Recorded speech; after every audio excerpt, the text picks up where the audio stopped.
However, everyone don't doesn't have the time অর্থ অধিকার না থাকা বোঝাতে এবং প্রশ্ন করতে do বা does have the time আমরা ব্যবহার করি।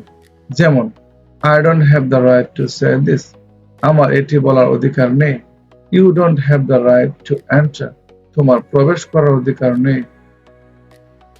It doesn't have the right to judge me আমার বিচার করার তার অধিকার নেই। They don't have the right to shout তাদের চিৎকার করার অধিকার নেই। She doesn't have the right to touch it এটি স্পর্শ করার অধিকার তার নেই। We don't have the right to complain আমাদের অভিযোগ করার অধিকার নেই। You don't have the right to be angry তোমার রাগ করার অধিকার নেই। He doesn't have the right to stay তার এখানে থাকার অধিকার নেই। I don't have the right to stop you তোমাকে থামানোর অধিকার আমার নেই। They don't have the right to kill তাদের হত্যা করার অধিকার নেই। এখন আমরা উপরোক্ত গঠন দিয়ে প্রশ্ন করতে পারি, যেমন Do I have the right to ask আমার কি জিজ্ঞাসা করার অধিকার আছে? Do you have the right to be here তোমার কি এখানে থাকার অধিকার আছে? Does he have the right to go out তার কি বাইরে যাওয়ার অধিকার আছে? Do they have the right to vote তাদের কি ভোট দেওয়ার অধিকার আছে?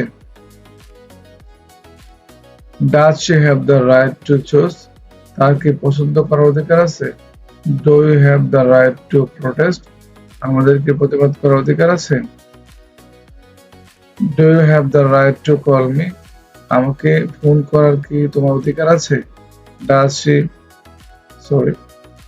he have the right to speak তার কি কথা বলার অধিকার আছে?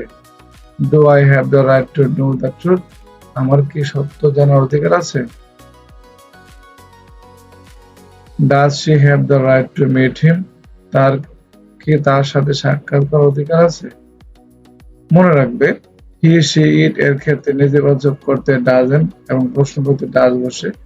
যখন does বসে তখন has বসে না, সবসময় have ই বসে। যেমন does he have।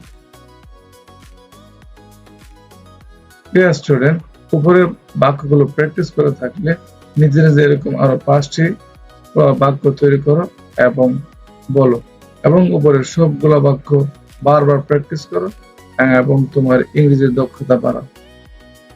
Thank you everyone.